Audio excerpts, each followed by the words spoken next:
So today we come into another scene. This is from Mark's Gospel. Actually, this is just a short time, a very, very short time, maybe even just a few days after Jesus last week in the boat during the storm. This is in the same kind of time period in Mark's Gospel. Jesus is kind of on this ministry tour. He's changing lives, and he's doing some incredible things.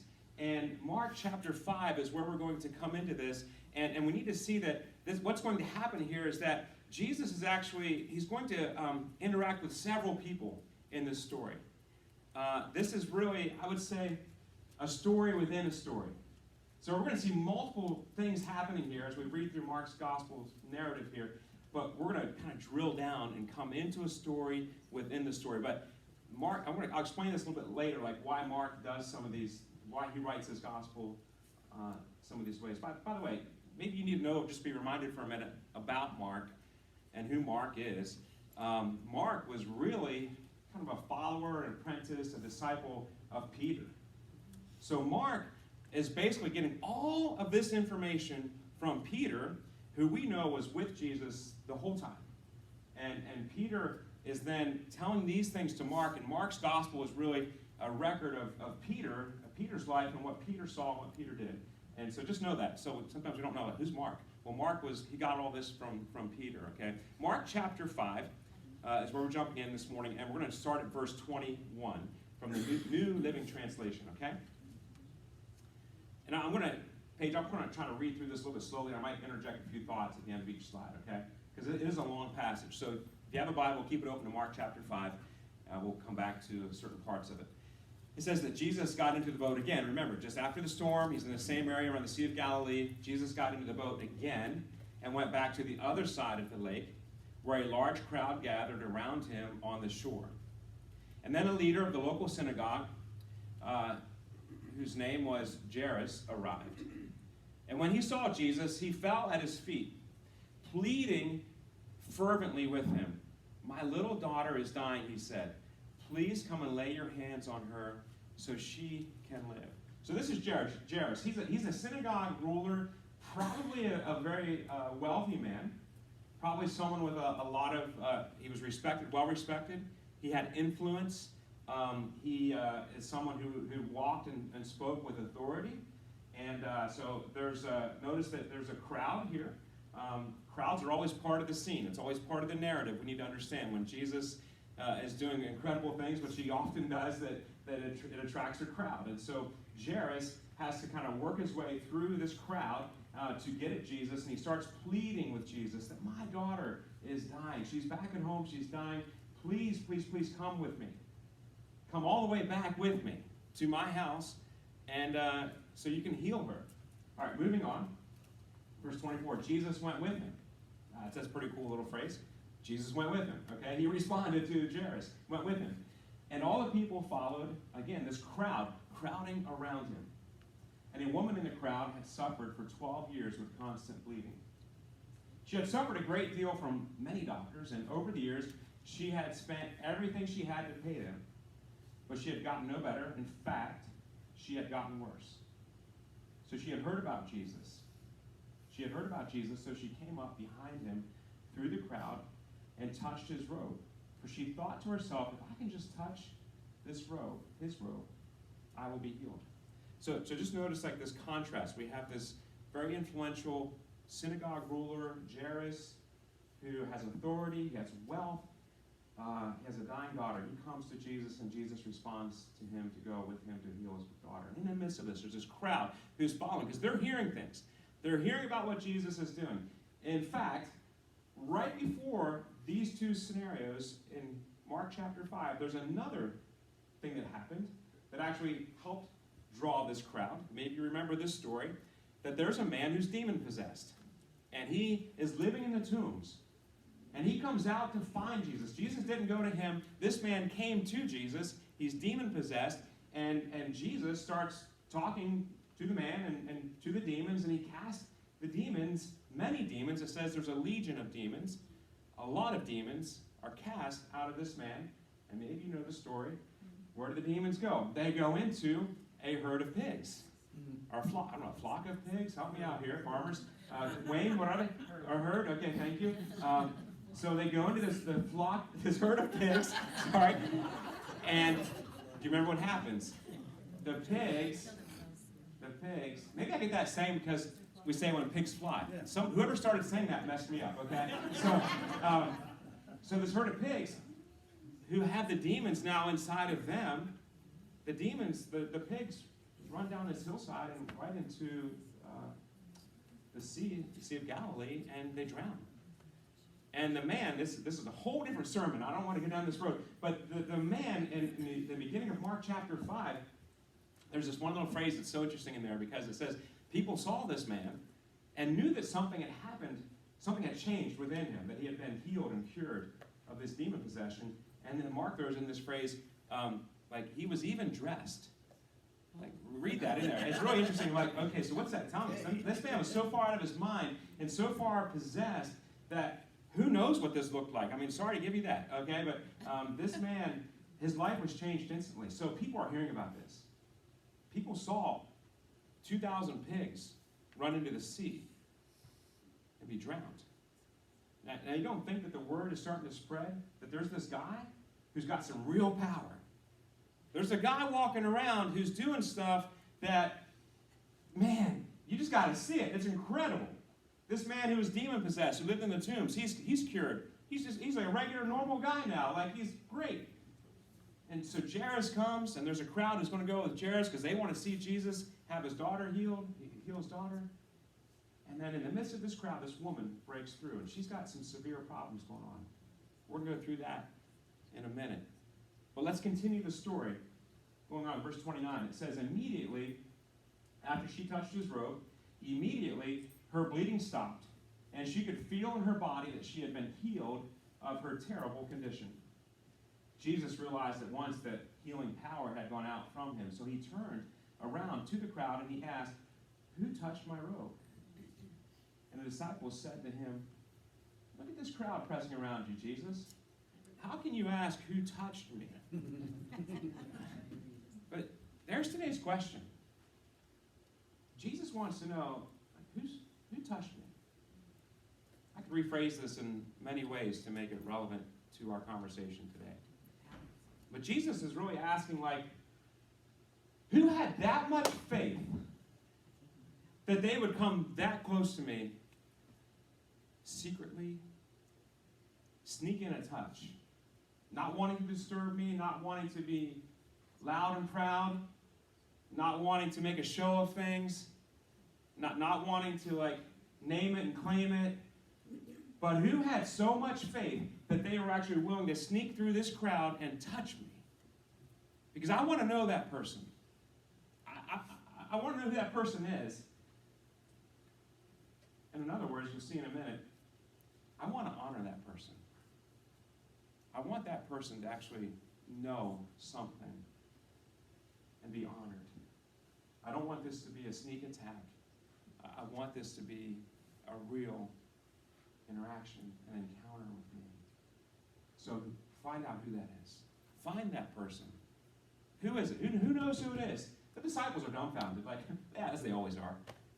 Jesus, like, you see this crowd? Like, everybody's touching you, Jesus. Like, we can't even breathe here, Jesus. Like, I got some dirt on my shoulder from the guy beside me because he was just chasing the pigs around. And, like, it's all bad. But Jesus really wants to know, like, what's going on? Continue the story here. But he kept on looking around to see who had done it. Jesus is not giving up. And then the frightened woman, not a small fact here, the frightened woman, trembling at the realization of what had happened to her, came and fell to her knees in front of him, in front of Jesus, and told Jesus what she had done. And he said to her, daughter, your faith has made you well. Go in peace. Your suffering is over. Just notice this. We look at the story of healing and physical healing, real physical healing, instant, immediate physical healing. Great and powerful story. But the story is even so much bigger than that. If we look at this story and only limit it to physical healing, we've missed the majority of what's happening here.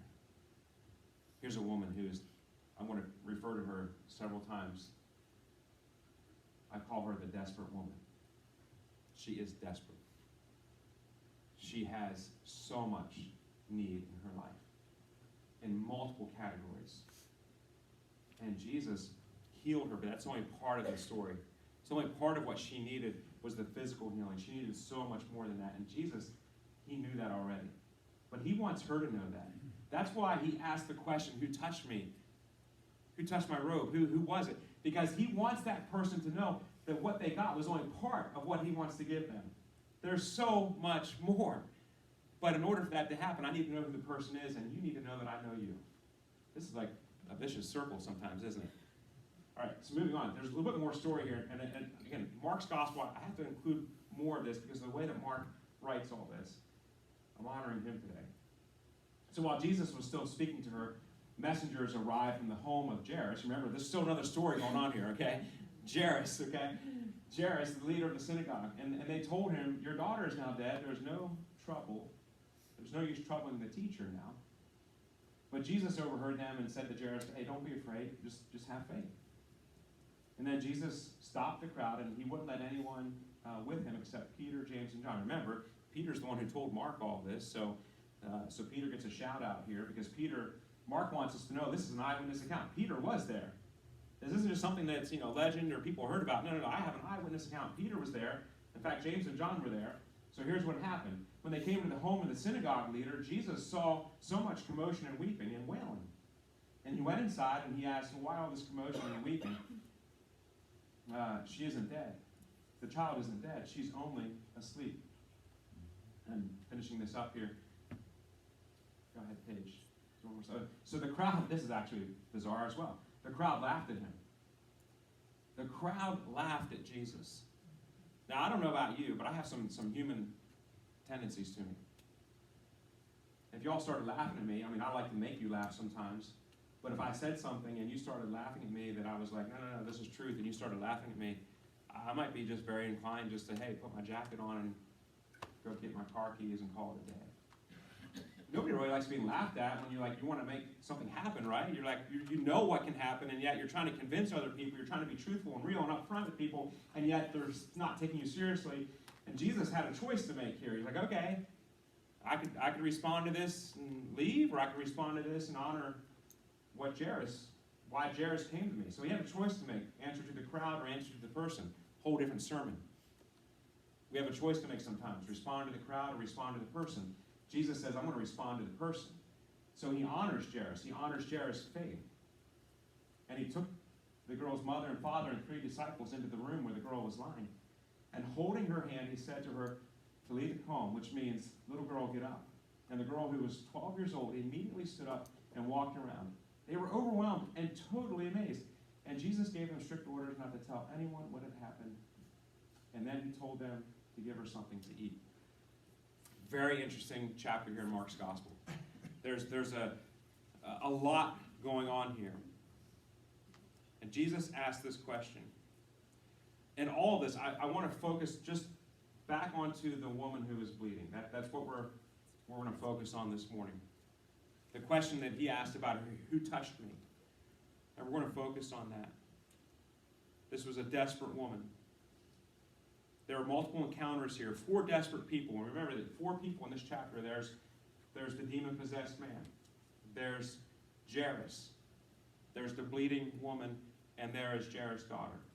There's 4 desperate people in this chapter. There's a month worth of sermons here. But a couple points I want to make as we just look at this encounter from the woman who was bleeding. The first point is this.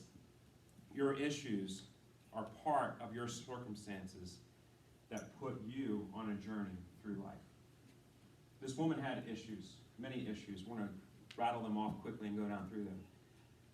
You might have some issues too this morning. You might not know why you have issues. You might not even know all the issues you have. Ask people around you. They probably know your issues, okay?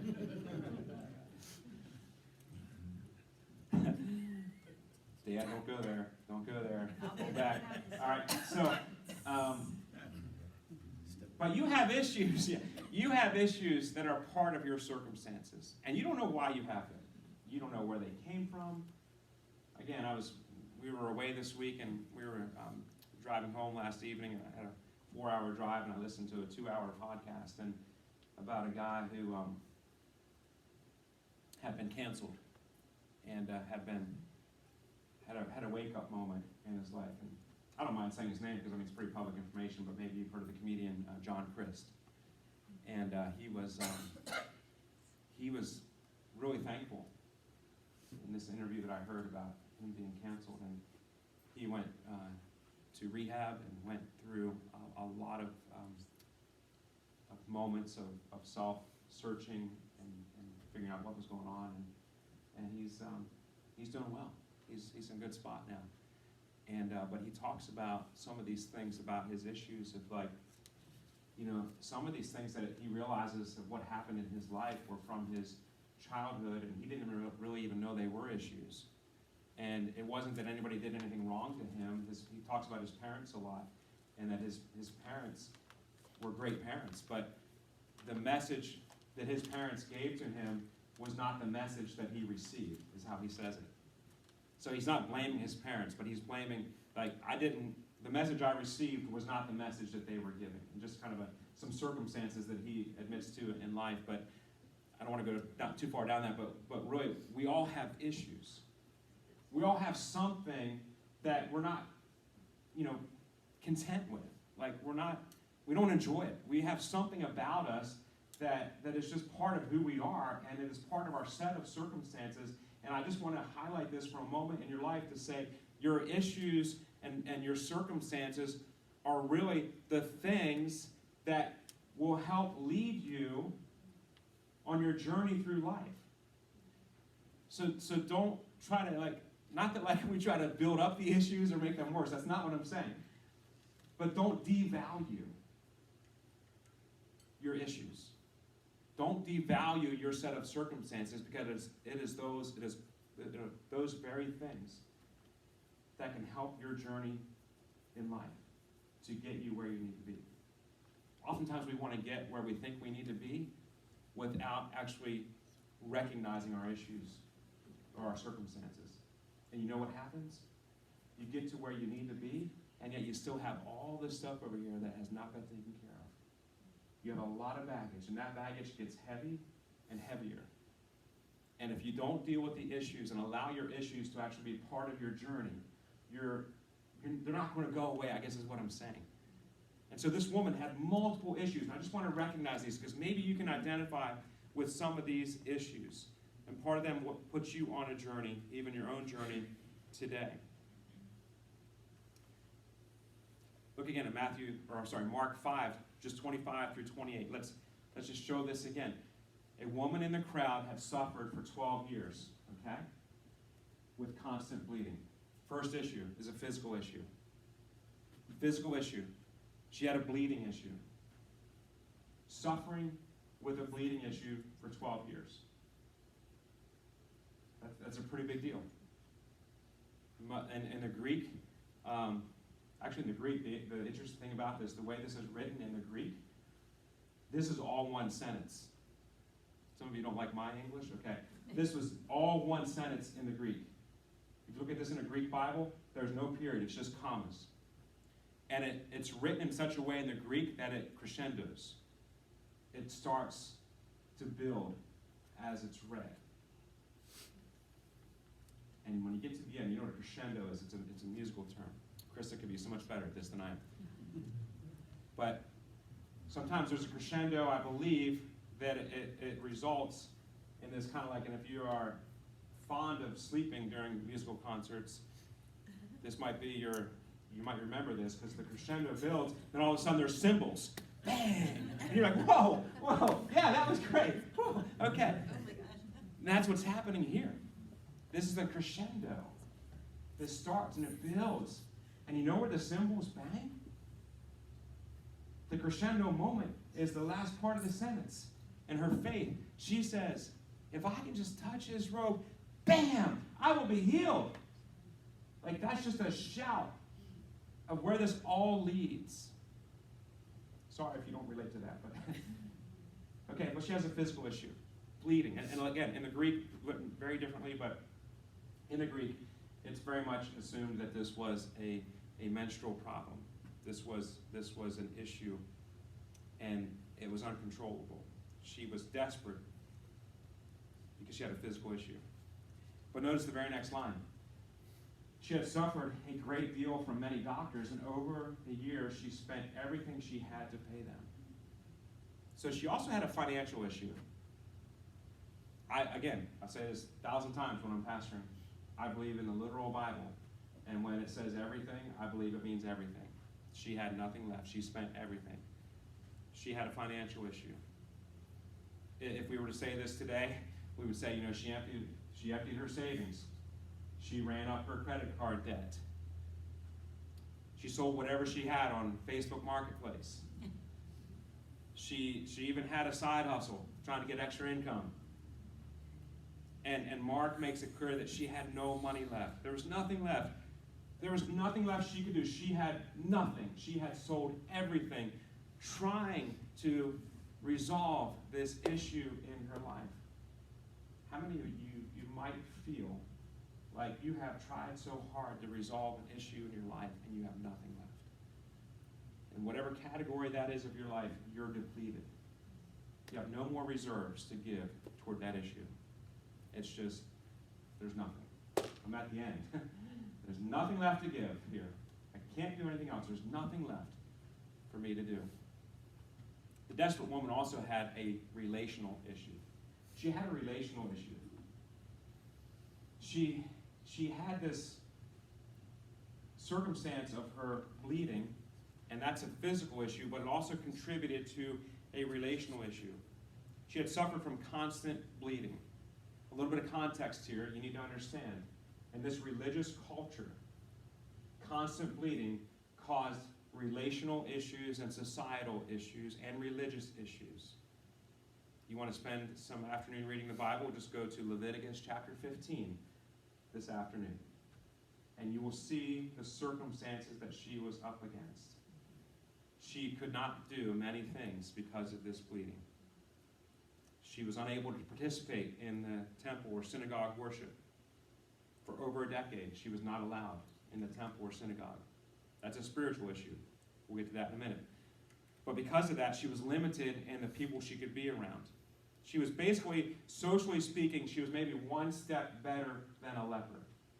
She was considered unclean. So what did that mean? She couldn't share things. She couldn't sit in a chair that you would sit in. You couldn't sit in her chair. You couldn't lie in the same bed. She could not lie in a bed with another person. She was unclean. Ceremonial unclean. Take this one step further. How did that make her a person with relational issues? Because just like with leprosy, if you were to touch her, come in contact with her, guess what? Now you're also unclean. There's a 7-day waiting period that you could do anything, especially going into the temple, especially socially with religious people. There was a 7-day waiting period. You guys thought the pandemic was bad. But herein lies the truth. This woman had little relational connection with people. The woman also had a spiritual issue, piggybacking on that. There was a spiritual issue to this, because imagine for this for a minute, that if you are viewed by your peers as being someone who is cursed by God, and that's how she was viewed. This happens often in the Bible. You remember Job, a guy who suffered so much devastation in his life. His very own friends came to Job, and what did they ask him? Like, Job, what did you do wrong now? Like, why is all this devastation happening to you? This was a common thought in Jewish religious culture. Even Jesus with his disciples, they came upon a blind man, and maybe you remember his own disciples coming to Jesus and, hey, Jesus, I've got this one question for you, one of the 180 we want to ask you. So this man's blind, right? Tell us just for a minute, like, who do you think sinned, him or his parents, that he was born blind? You see, in Jewish culture 2,000 years ago, parentheses, and in American culture today, if there's something wrong, people are always looking for a reason. What did you do now? Where did that issue come from? Like, what did you do now? You're causing yourself issues now. And this woman had this spiritual issue because she was separated from religion. And the desperate woman also had a hopeless issue. Up until this point, she had been hopeless. There was pain, there was suffering. Mark is very quick to make sure that we know that there's a suffering person in this story, and it even had gotten worse. What a great fact about this. This isn't just like, I got to live with this splinter in my finger for the rest of my life. No. This is progressively getting worse. I mean, can you just imagine this? It's hard for us to imagine this as we sit comfortably with all the amenities we might need in life. Here's a woman who had nothing, and it's only getting worse. I don't know how something gets worse than nothing, but that's where her trajectory is headed. She is desperate for Jesus. So here we go, point number 2. Your issues give you an opportunity to find Jesus and see what he can do. So this woman, in her desperation, was faced with her own set of decisions. Like, what am I going to do? Things just keep getting worse, and I'll just sit here and, see how bad it really gets, and that'll be the end. Or there's this man. He's in the area. Man, I'm hearing some stuff about him. Sounds like an incredible person. Sounds like he's really changing lives. I see a lot of people run in that direction. Never met him. Don't really know what he's about. But I've heard his name. And I think something can happen here if I just get to him. Maybe I just touch him. Maybe get so close I can just touch him. Something will change. It says that the woman heard about Jesus, so she came up behind him through the crowd and touched him. The desperate woman heard about Jesus. That's really where it all begins. Hearing about Jesus. Hearing of what he can do. She really represents Romans chapter 10, verse 17. When Paul says, faith comes from hearing, or faith comes by hearing. That's the first step. Hearing. So sometimes we have to hear things on our own. Sometimes people have to bring the information to us. It's a two-way kind of street in that way for us. But this woman heard. She paid attention to what she was hearing. Maybe that's a better way to say it. She actually allowed what she was hearing to come into her life and give her hope. That's the second step. She hoped for what Jesus could do. Hearing something is only part of it. Really, the first step. It's what you do with what you've heard. What do you do with what you've heard? For this woman, it stirred up hope within her. If I could just get close enough. And notice that even Mark says in verse 28, she didn't know what exactly would happen. Like, she wasn't sure what would happen, but she thought, if I could just get there, if I could just maybe do that, then something good could happen. If I could just touch his robe. Touching the robe might seem kind of an interesting and foreign kind of concept to us. Like, what's the deal with touching the robe? And again, in this context, there was a lot of meaning and symbolism to touching something. Even going back into the Levitical law and back into the Talmud and just the rules and regulations for religious people often was centered around doing something tangible, having something, putting something on your body. There's a lot of symbolism, and for this woman, like, that's the best thing she could think of. That's the only thing she could think of. Now we know, on this side of Jesus, the cross, letters to the church in the New Testament, we know that speaking in faith is enough, right? She had not experienced that yet.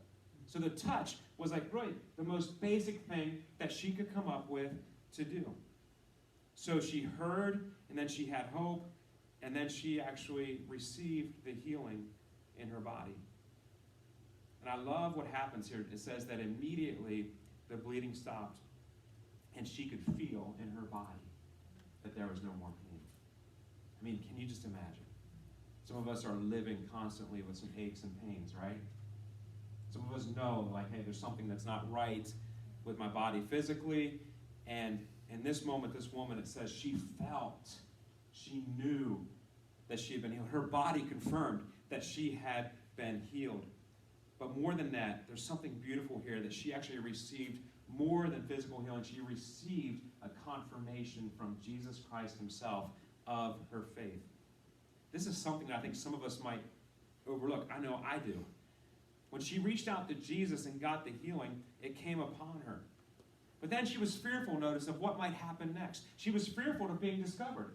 She was frightened. She was trembling because she's like, oh no, what if people actually realize that something happened to me, that I was healed? And Jesus wants to know who touched me. I'm hearing this now, that he's even calling for this person to come out and to be found. And Jesus says these beautiful words to her. He says, your faith has made you well. Let me translate that for you a little bit. In other words, I see your faith. I notice your faith. Your faith is evident to me. Your faith made all the difference.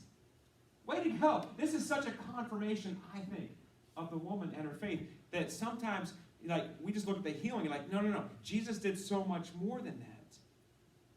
He actually restored her life. But he confirmed her faith first to say, because of your faith, you are well. I see your faith. Your faith is notable. Your faith has captivated my attention. It is evident to me. Well done, woman. Physical healing, but listen, more than that, way to go with your faith. Way to go with your faith. Your faith has impressed me.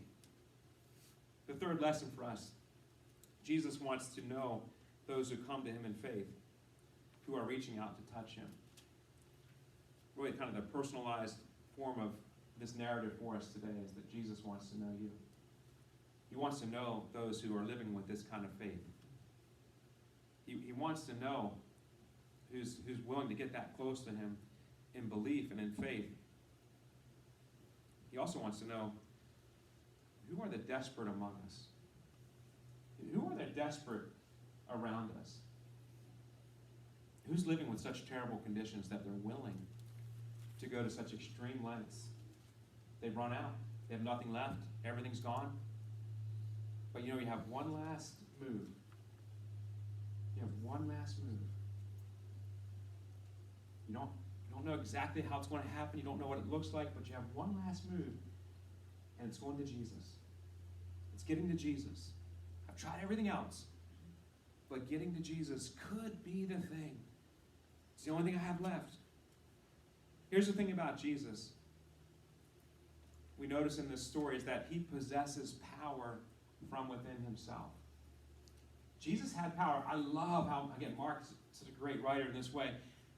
Mark tells us that Jesus even himself recognized that power had gone out from himself.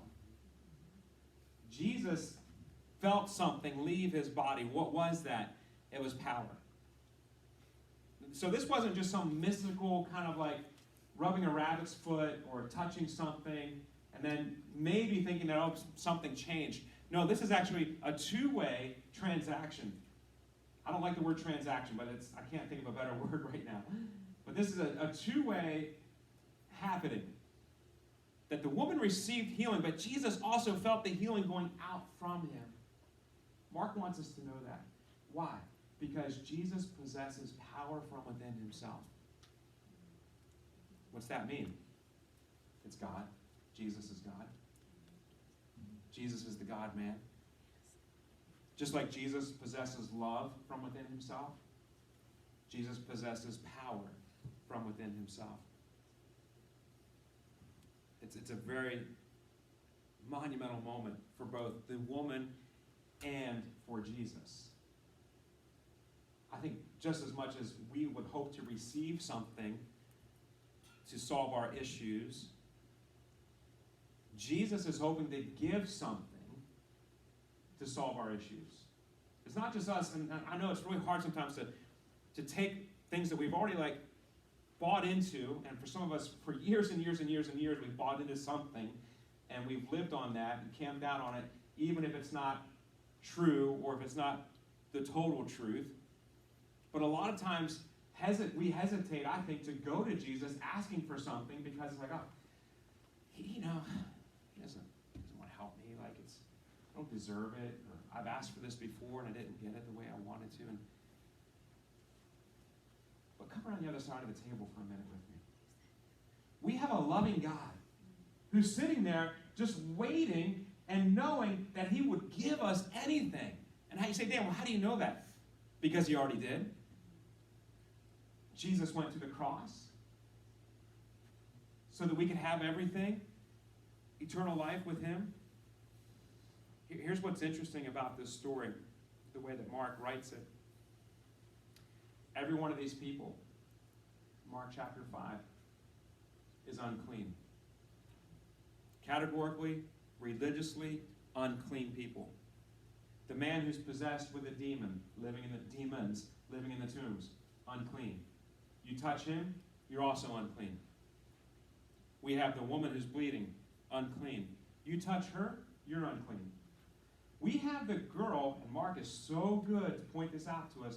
The girl, by the way, the woman was bleeding for how long? 12 years. And thank you. The girl's 12 years old. I don't know what's going on there, but interesting. But this woman, the girl, because of the woman, Jesus paused to take care of that need. The girl died. So guess what? Now the girl is unclean. What does Jesus do in all three of those situations? Jesus, the pure and holy, the one who is clean, he goes and touches the demon-possessed, the bleeding, and the dead, who are all unclean.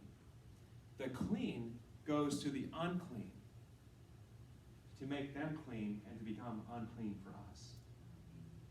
Don't lose the significance of any of these stories. They're more than just stories.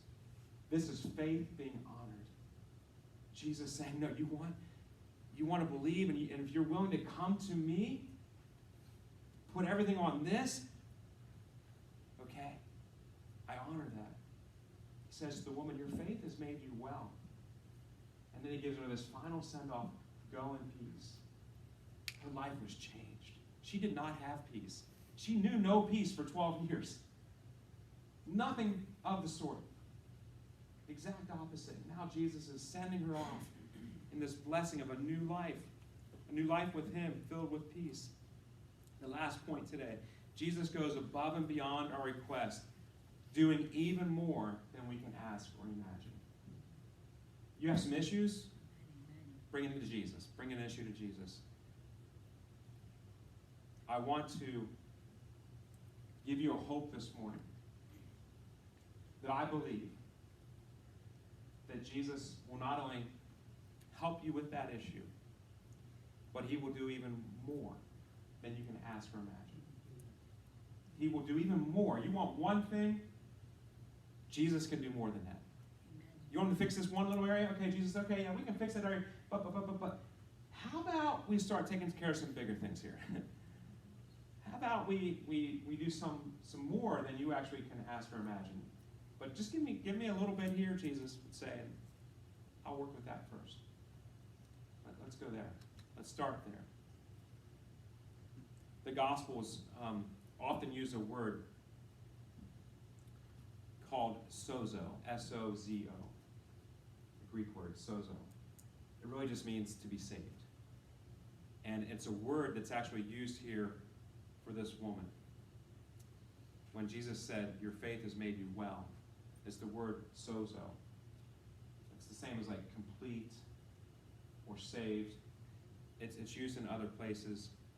It's the same word, when Jesus responded to the woman who was washing his body with perfume and hair, that she had sozo, like her faith to honor Jesus made her complete, made her whole. It's sozo.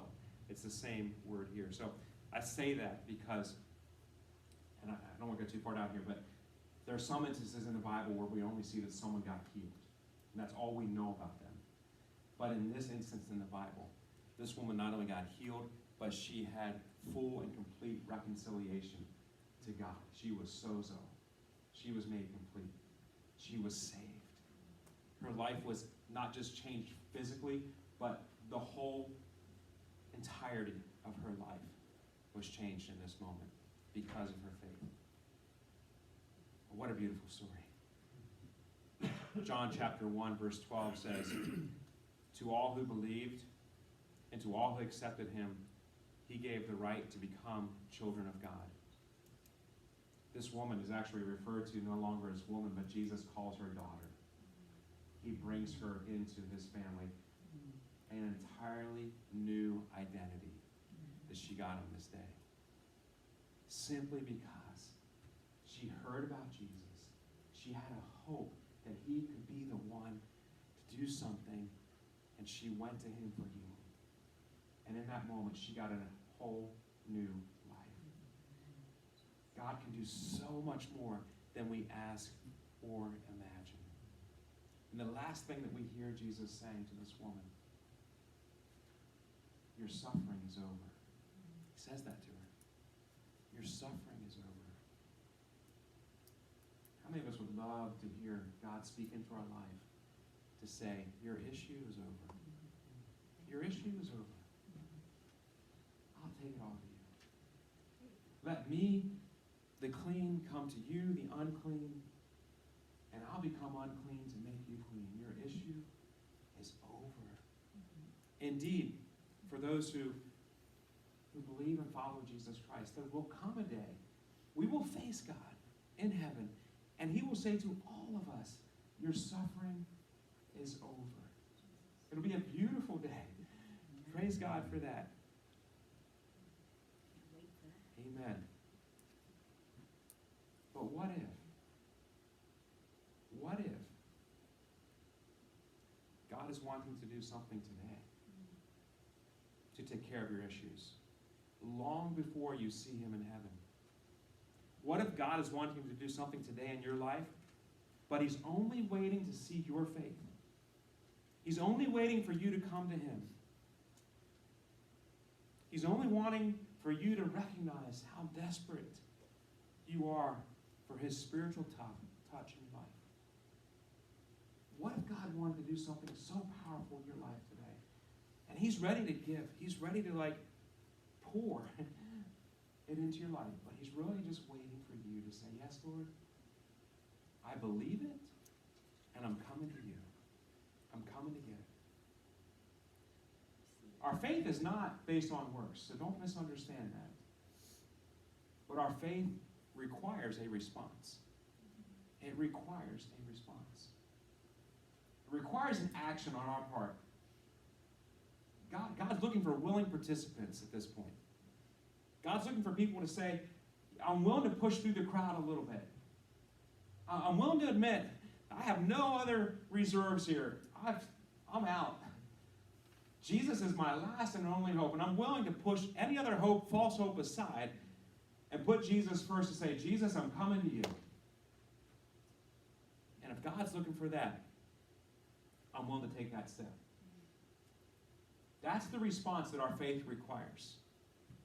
No passivity, no complacency, no wishful thinking, no would-be's and some days, but just simply saying, Jesus, if it's you, I believe it is, I'm here, I'm ready, I'm coming to you. Putting everything aside, putting everything down, coming to you. With all my issues, with all my circumstances, put them at your feet. Asking for you to touch my life. And start with that. Start your work. Make it happen. I want to close a little bit differently today. I want to close first by sharing this verse from Hebrews. Maybe you've heard this verse before. Hebrews chapter 11, verses 1 and verse 6, talking about faith. Faith is confidence in what we hope for and assurance about what we do not see.